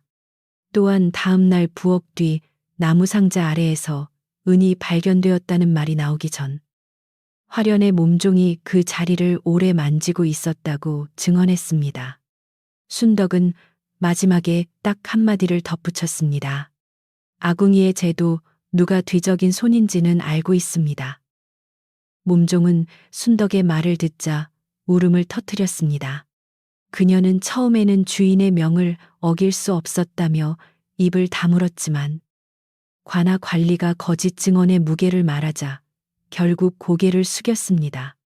그 밤 화련과 기철이 작은 광에 들어갔고 갈색 보따리를 풀었으며 은덩이 몇 개를 빼내었다고 털어놓았습니다. 그리고 은 하나를 서연의 부엌 뒤에 숨기라는 지시를 받았다고 말했습니다. 화련은 몸종의 이름을 부르며 꾸짖었지만 그 목소리에는 예전의 힘이 없었습니다. 덫은 마침내 덫을 놓은 손목을 물었습니다. 만복 노인은 그 뒤에 천천히 지팡이를 짚고 나섰습니다. 그는 서연에게 도움받은 사람들이 무엇을 받았는지 하나씩 확인해 달라고 했습니다. 산밑 과부는 쌀 한 대와 말린 무청을 받았다고 했고 나무꾼의 아내는 보리쌀과 아이에게 먹일 죽을 받아서고 했습니다. 기침하던 노인은 뜨거운 물과 콩가루를 받았다고 말했습니다. 누구도 은을 받은 적은 없었습니다. 만복은 사람들을 둘러보고 낮게 말했습니다. 굶주린 배를 채운 것은 은빛이 아니라 밥냄새였습니다. 그 말에 몇몇 사람은 고개를 떨구었습니다. 관리는 은과 나무패, 증언들을 차례로 맞추었습니다. 오래전 관아 문서에 남은 구유른의 표식, 노파가 기억하는 남편의 직책, 나무패 뒷면의 날짜, 그리고 서연이 지켜온 보따리의 흔적이 모두 한 곳을 가리켰습니다. 그 은은 서연이 훔친 것이 아니라 누명을 쓴 늙은 병사가 마지막까지 지켜내어 후일을 기다리게 한 물건이었습니다. 관리는 기록자에게 이 사실을 적게 했고 현감에게 올릴 보고서에 서연의 이름과 노파의 증언을 함께 넣겠다고 밝혔습니다. 오래 묻힌 이름 하나가 먼지를 털고 일어서는 순간이었습니다. 사람들 사이에서 낮은 탄식이 흘렀습니다. 어제까지 서연을 의심했던 이들은 서로 눈을 피했습니다. 우물가에서 함부로 말했던 여인 하나는 입술을 깨물었고 술집에서 죄가 분명하다고 떠들던 남자는 두 손을 소매 안에 감추었습니다. 서연은 그들을 보며 아무 말도 하지 않았습니다. 그녀는 사과를 재촉하지도 억울함을 크게 외치지도 않았습니다. 다만 바람에 흔들리는 갈색 천을 바라보았습니다. 세상은 시끄럽게 의심했지만 진실은 조용히 제 자리로 돌아오고 있었습니다. 민재는 더는 버틸 수 없었습니다. 그는 사람들 앞에서 서연에게 다가가 무릎을 꿇었습니다. 흙바닥에 닿은 무릎이 젖었지만 그는 그것을 느끼지 못했습니다. 내가 어리석었습니다. 열애를 함께 산 사람의 마음을 믿지 않고 하루의 눈물과 소문을 믿었습니다. 하고 말했습니다. 그의 목소리는 갈라졌고 눈은 붉어졌습니다. 서연은 그를 내려다 보았습니다. 그토록 듣고 싶었던 사과였지만 막상 들으니 마음은 물결처럼 크게 잃지 않았습니다. 너무 오래 아픈 마음은 울기보다 먼저 조용해집니다. 화려는 마지막까지 자신을 붙들려 했습니다. 그녀는 민재가 무릎 꿇은 모습을 보고 분노와 두려움이 뒤섞인 얼굴로 소리쳤습니다. 자신도 이 집에서 살아남으려 했을 뿐이며 큰아내가 모두의 마음을 차지해 자신에게는 설 자리가 없었다고 했습니다. 그러나 그 말은 죄를 덮지 못했습니다. 관리가 그녀와 기철에게 훔친 은을 모두 내놓고 관아 조사에 따르라고 명하자 화려는 주저앉았습니다. 기철은 고개를 숙인 채 아무 말도 하지 못했습니다. 탐욕으로 시작한 길이 이렇게 좁은 곳으로 끝난 것입니다. 한씨 집안 어른들은 회의 끝에 화련을 더는 집안에 두지 않기로 했습니다. 관아의 처분을 기다리되 그녀가 다시 서연이나 증인들에게 해를 끼치지 못하도록 친정 쪽으로 보내겠다는 결정이 내려졌습니다. 기철은 관아 사람들에게 묶여 장터 쪽으로 끌려갔습니다. 화련은 떠나며 서연을 노려보았지만 서연은 그 눈길을 받지 않았습니다. 사람은 남의 자리를 빼앗아 앉을 수는 있어도 그 자리에 깃든 세월과 신뢰까지 가져갈 수는 없습니다. 화련은 그 사실을 너무 늦게 알았습니다.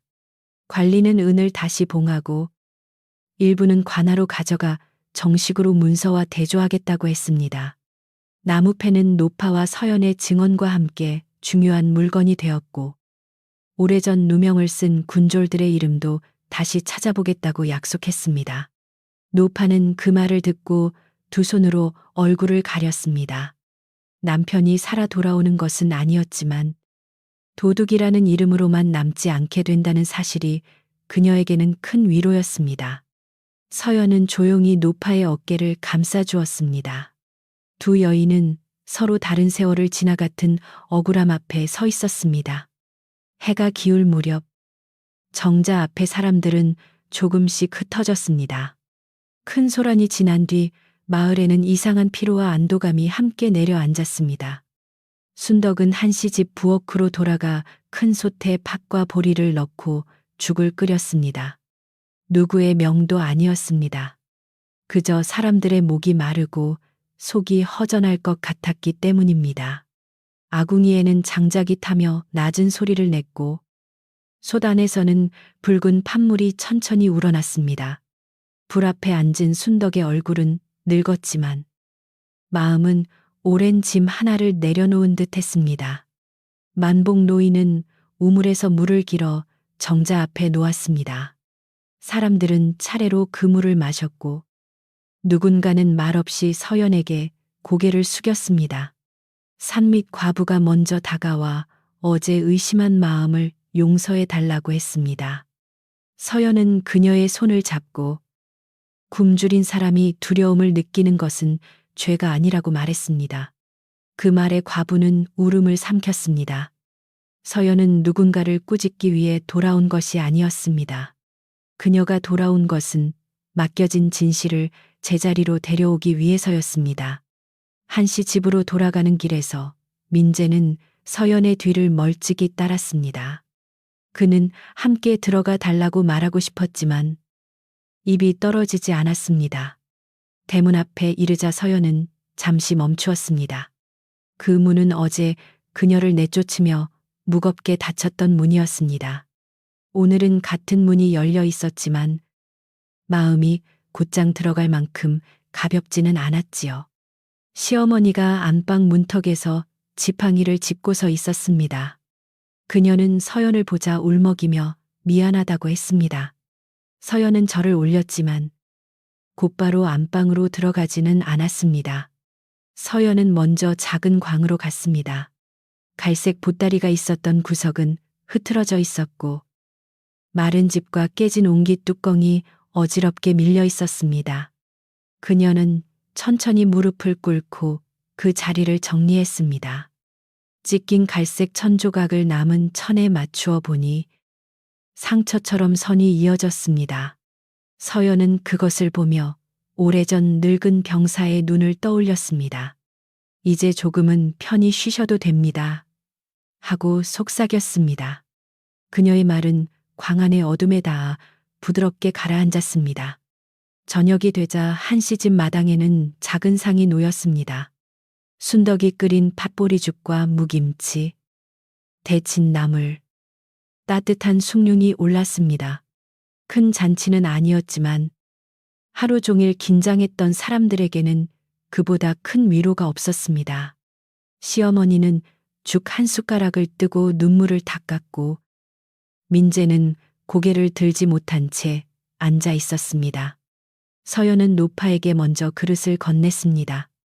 노파는 두 손으로 그릇을 받고 남편에게 바치듯 잠시 눈을 감았습니다. 마당 위로 저녁 바람이 조용히 지나갔습니다. 그날 밤 정자와 우물가의 소라는 차츰 잦아들었습니다. 아이들은 어른들의 품에서 잠들었고 여인들은 빈 물동이를 들고 집으로 돌아갔습니다. 한씨 집 부엌에는 아직 불씨가 남아 있었고 장독대 너머로 달빛이 희미하게 내렸습니다. 서연은 부엌 문턱에 앉아 손을 불 가까이에 대었습니다. 집은 다시 조용했지만 어제와 같은 조용함은 아니었습니다. 숨겨진 것이 드러난 뒤의 고요. 상처가 씻긴 뒤에 따가운 평온이었습니다. 그녀는 그 고요 속에서 아주 천천히 숨을 내쉬었습니다. 민재는 부엌 밖에 서서 한참을 망설이다가 낮은 목소리로 물었습니다. 다시 이 집을 지켜줄 수 있겠느냐고, 자신에게 한 번 더 기회를 줄 수 있겠느냐고 했습니다. 서연은 곧바로 대답하지 않았습니다. 그녀는 아궁이 속 붉은 숯을 바라보았습니다. 불은 한 번 꺼지면 다시 붙일 수 있지만 젖은 장작은 오래 말려야 합니다. 서연은 조용히 말했습니다. 오늘은 죽은 이의 이름을 먼저 쉬게 해드리고 싶습니다. 집안일은 내 마음이 조용해진 뒤에 말하겠습니다. 민재는 고개를 숙였습니다. 밤이 더 깊어지자 서연은 노파와 함께 작은 상을 차려 늙은 병사의 넋을 위로했습니다. 팥보리죽 한 그릇, 맑은 물 한 사발, 그리고 깨끗이 접은 갈색 천이 상 위에 놓였습니다. 서연은 등잔불을 낮추고 두 손을 모았습니다. 노파는 남편의 이름을 오래간만에 또렷이 불렀고 그 이름은 부엌의 따뜻한 공기 속에서 부드럽게 퍼졌습니다. 밖에서는 바람이 처마 끝을 스치고 멀리 우물 두레박줄이 가볍게 흔들렸습니다. 마을은 큰 소란을 지나 천천히 잠들 준비를 하고 있었습니다. 며칠이 지나자 마을은 다시 제 속도로 숨을 쉬기 시작했습니다. 새벽 우물가에는 두레박 소리가 돌아왔고 논둑 위에는 마른 풀을 태우는 연기가 낮게 흘렀습니다. 그러나 사람들의 눈빛은 예전과 조금 달라져 있었습니다.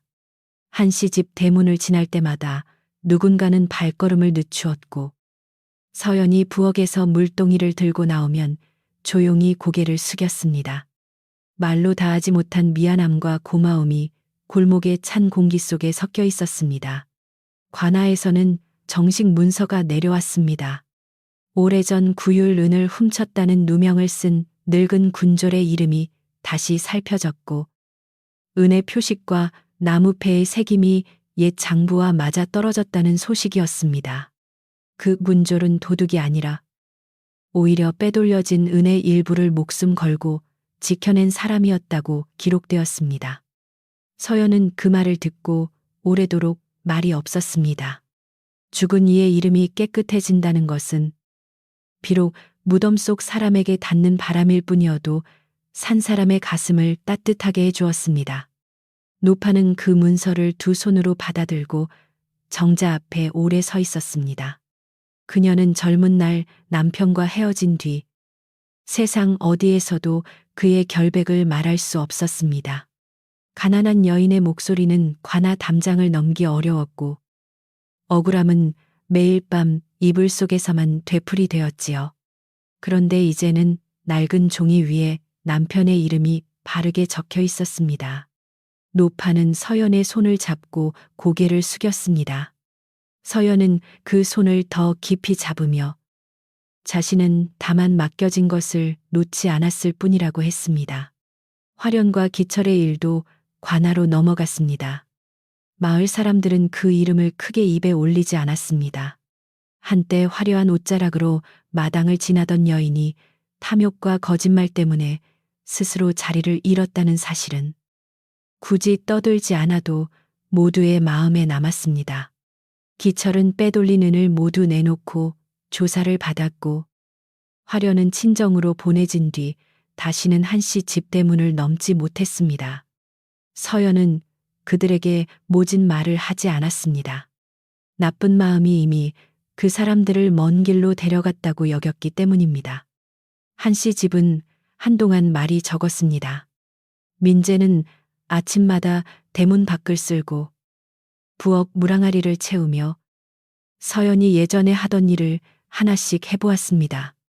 그러나 손에 익지 않은 일은 쉽게 흐트러졌고 물동이는 무거웠으며 아궁이 불은 생각처럼 잘 붙지 않았습니다. 그는 그제야 서연의 하루가 얼마나 길고 무거웠는지 조금 알게 되었습니다. 말로 하는 뉘우침은 쉬웠지만 손끝으로 깨닫는 뉘우침은 더디고 아팠습니다. 그래서 그는 더는 쉽게 용서를 말하지 못했습니다. 시어머니도 달라졌습니다. 병든 몸이라 오래 서 있지는 못했지만 어느 맑은 아침 지팡이를 짚고 우물가까지 나갔습니다. 순덕이 말렸으나 시어머니는 직접 물 한 동이를 길어 오고 싶다고 했습니다. 물은 반도 채우지 못했지만 그녀는 그 물로 한씨 집 마당 한가운데를 씻었습니다. 서연이 쫓겨나던 날 밟고 지나간 흙바닥이었습니다. 시어머니는 물을 뿌리며 낮게 말했습니다. 그날 다친 입술이 평생 부끄러움으로 남을 것 같다고요. 서연은 그런 시어머니를 꾸짖지 않았습니다. 그녀는 젖은 마당에 짚을 뿌려 미끄럽지 않게 하고 따뜻한 물을 데워 시어머니의 손을 닦아드렸습니다. 마음의 상처가 모두 사라진 것은 아니었습니다. 밤이 되면 아직도 대문이 닫히던 소리와 마당에서 쏟아진 은빛이 떠오르곤 했지요. 그러나 서연은 아픔을 품은 채로도 밥을 지을 수 있는 사람이었습니다. 상처가 있다고 해서 집안의 불씨를 버려두면 다음 날 누군가는 찬밥을 먹게 되기 때문이었습니다. 순덕은 서연을 지켜보며 때때로 고개를 끄덕였습니다. 어느 날 저녁, 부엌 아궁이 앞에서 순덕은 젖은 장작을 뒤집으며 한마디 했습니다. 집이 따뜻해지는 것은 두꺼운 기와 때문이 아니라 집안 사람들이 바른 마음을 믿어주기 때문입니다. 서연은 그 말을 듣고 조용히 웃었습니다. 부엌에는 무국 끓는 냄새가 퍼지고 있었고 밖에서는 아이들이 팽이를 치며 노는 소리가 들렸습니다. 그 한마디는 긴 설교보다 깊게 남아 한씨 집 사람들의 마음에 오래 머물렀습니다. 관아는 서연의 공을 기리며 작은 표창과 곡식 몇 섬을 내려보냈습니다. 서연은 그 곡식을 자기 방에 들이지 않았습니다. 그녀는 마을 어른들과 상의해 겨울을 앞두고 형편이 어려운 집에 나누어 주기로 했습니다. 이번에는 밤에 몰래 두고 가지 않았습니다. 정자 앞에 곡식을 쌓아놓고 필요한 집들이 부끄럽지 않게 가져가도록 했습니다. 서연은 장부의 이름을 적을 때도 누구의 가난을 크게 읽지 않았습니다. 도움은 사람을 살리되 마음을 작게 만들지 않아야 한다고 생각했습니다. 마을 사람들은 서연을 다르게 불렀습니다. 예전에는 한씨 집 큰아내라 했고 소문이 나빴을 때는 은을 훔친 여자라 수군댔습니다. 이제는 누구도 그런 말을 하지 않았습니다. 우물가의 여인들은 서연을 두고 약속을 지킨 사람이라 했고 나무꾼들은 밤냄새로 사람을 살린 사람이라 했습니다. 아이들은 서연이 지나가면 부끄럽게 웃으며 인사했습니다. 서연은 그 호칭들이 부담스러워 고개를 낮추었지만 사람들의 눈빛 속에서 자신이 잃었던 자리가 조금씩 돌아오는 것을 느꼈습니다. 민재는 여러 번 사과하려 했지만 서연은 매번 급한 용서를 주지 않았습니다. 그녀는 그를 미워하려 애쓰지도 않았고 용서하는 척하지도 않았습니다. 어느 날 저녁, 민재가 부엌 문 밖에 서서 다시 한번 미안하다고 말하자 서연은 솥뚜껑을 덮고 천천히 돌아보았습니다. 사람 마음은 깨진 그릇과 같아 다시 붙일 수는 있어도 금이 있었다는 사실은 남습니다 하고 말했습니다. 민재는 그 말을 듣고 고개를 숙였습니다. 그는 그 금을 평생 조심히 대해야 한다는 것을 알았습니다. 그래도 집은 조금씩 제 모습을 찾아갔습니다. 아침에는 시어머니의 양 냄새가 부드럽게 퍼졌고, 낮에는 장독대 옆에서 무청이 말랐으며, 저녁이면 마당 한쪽에 쌓인 장작이 줄어들었습니다. 서연은 다시 창고 열쇠를 맡았지만, 이번에는 혼자 모든 짐을 지지 않았습니다. 민재가 쌀가마를 나르고, 순덕이 장부를 같이 확인하고, 시어머니가 앉은 자리에서라도 나누어 줄 집들의 사정을 물었습니다. 집안일은 한 사람의 희생이 아니라 여러 손의 정성으로 굴러가야 한다는 것을 모두가 늦게 배웠습니다. 노파는 며칠 더 마을에 머물렀습니다. 서연은 그녀를 빈방에 모시고 따뜻한 이불을 내어드렸습니다. 밤마다 노파는 등잔불 아래에서 남편 이야기를 조금씩 들려주었습니다. 젊은 굶주리던 남편이 흉년든 아이들에게 제밥을 나누어 주던 일, 눈이 많이 오던 날에도 창고 문을 지키던 일, 누명을 쓰고 떠나기 전까지 가족에게 미안하다는 말만 남기던 일들이었습니다. 서연은 그 이야기를 들으며 자신이 지켜오는 이 차가운 물건이 아니라 누군가의 따뜻한 삶이었다는 것을 다시 느꼈습니다. 마침내 노파가 떠나는 날, 마을 사람들은 정자 앞에 모였습니다.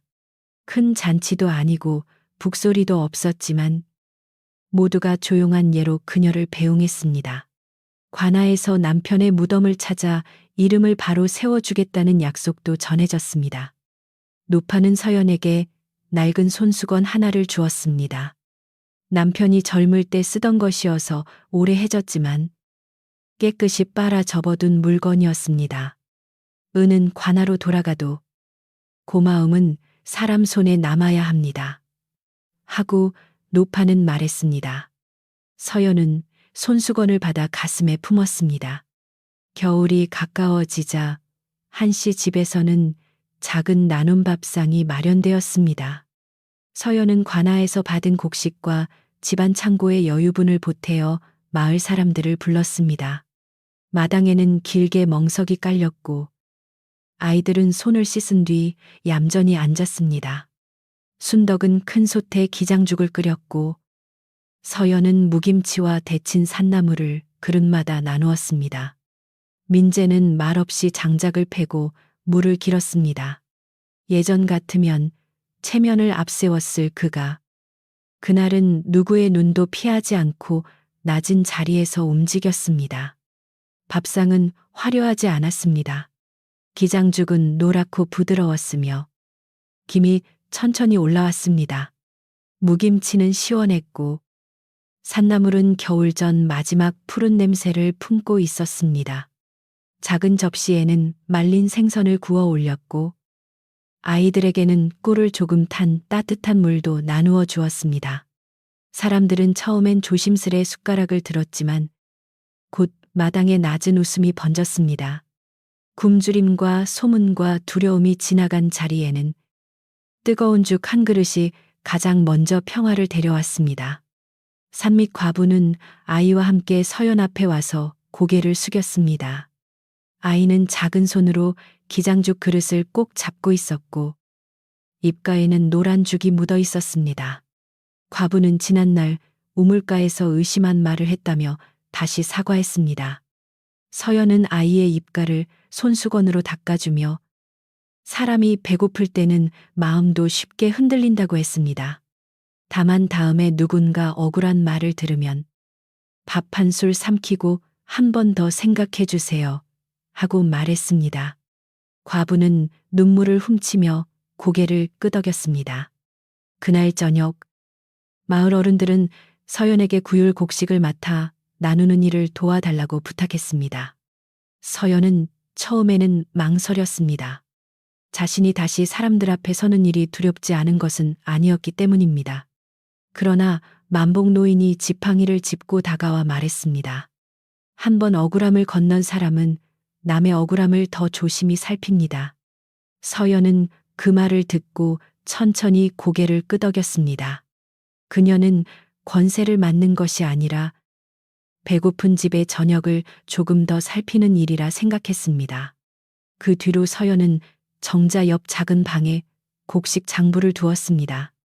누가 얼마를 가져갔는지 적었지만 사람을 부끄럽게 하지 않으려 글씨를 작고 단정히 썼습니다. 민재는 그 장부 옆에서 쌀을 재는 일을 도왔고 순덕은 비낭아리를 확인했습니다. 시어머니는 겨울 양말을 꿰매어 가난한 아이들에게 주었습니다. 집안에는 여전히 지난 상처의 흔적이 있었지만 그 흔적 위로 새로운 일이 쌓이기 시작했습니다. 상처가 있던 자리에 다른 사람을 위한 길이 생기면 마음은 조금씩 숨을 쉽니다. 어느 눈발 가벼운 밤, 민재는 마당에서 서연을 불렀습니다. 그는 손에 새로 깎은 나무패를 들고 있었습니다. 그것은 관아의 표식을 흉내낸 것이 아니라 한씨 집 창고 열쇠를 함께 맡겠다는 약속의 표시였습니다. 그는 그 나무패를 서연 앞에 놓고 말했습니다. 앞으로 집안의 일은 당신 몰래 정하지 않겠습니다. 당신의 침묵을 의심하기 전에 그 마음을 먼저 묻겠습니다. 서연은 한참 동안 그 나무패를 바라보다가 그것을 바로 받지는 않고 상 위에 조용히 놓아두었습니다. 서연은 민재에게 이제부터 말보다 날들이 필요하다고 했습니다. 따뜻한 말 한마디로 겨울이 끝나지 않듯 무너진 믿음도 하루아침에 돌아오지 않는다고 했습니다. 민재는 고개를 끄덕였습니다. 예전에 그는 대답을 빨리 얻으려 했겠지만 이제는 기다리는 일도 속죄의 한 부분임을 알았습니다. 두 사람 사이에는 아직 긴 침묵이 있었지만 그 침묵은 예전처럼 차갑게 찌르는 것이 아니라 천천히 말라가는 젖은 장작 같았습니다. 시간이 지나면 언젠가 불이 붙을 수도 있었습니다. 깊은 겨울이 오기 전 한씨 집 장독대에는 새김치가 가득 찼고 처마 밑에는 말린 고추와 무청이 나란히 걸렸습니다. 서연은 저녁마다 부엌불을 살피며 하루를 마무리했습니다. 손에는 여전히 굳은 살이 있었고 마음에는 남몰래 욱신거리는 자리가 있었지만 그녀의 눈빛은 전보다 더 깊어졌습니다. 마을 아이들은 부엌문 근처에 모여 옛날은 이야기와 누명벗은 군졸 이야기를 듣고 싶어 했습니다.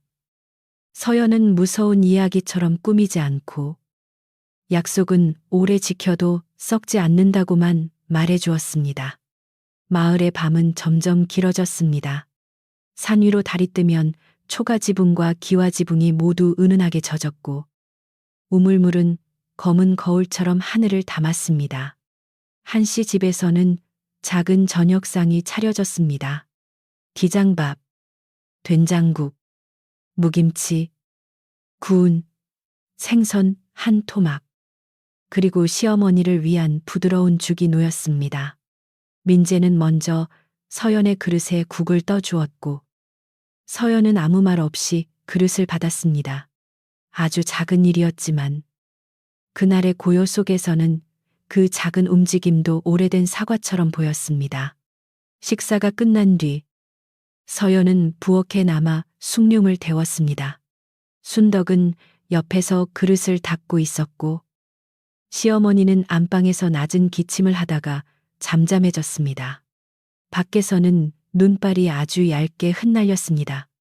서연은 아궁이 속 붉은 숯을 보며 노파의 손수건과 늙은 군졸의 이름, 우물가 사람들의 고개 숙임을 차례로 떠올렸습니다.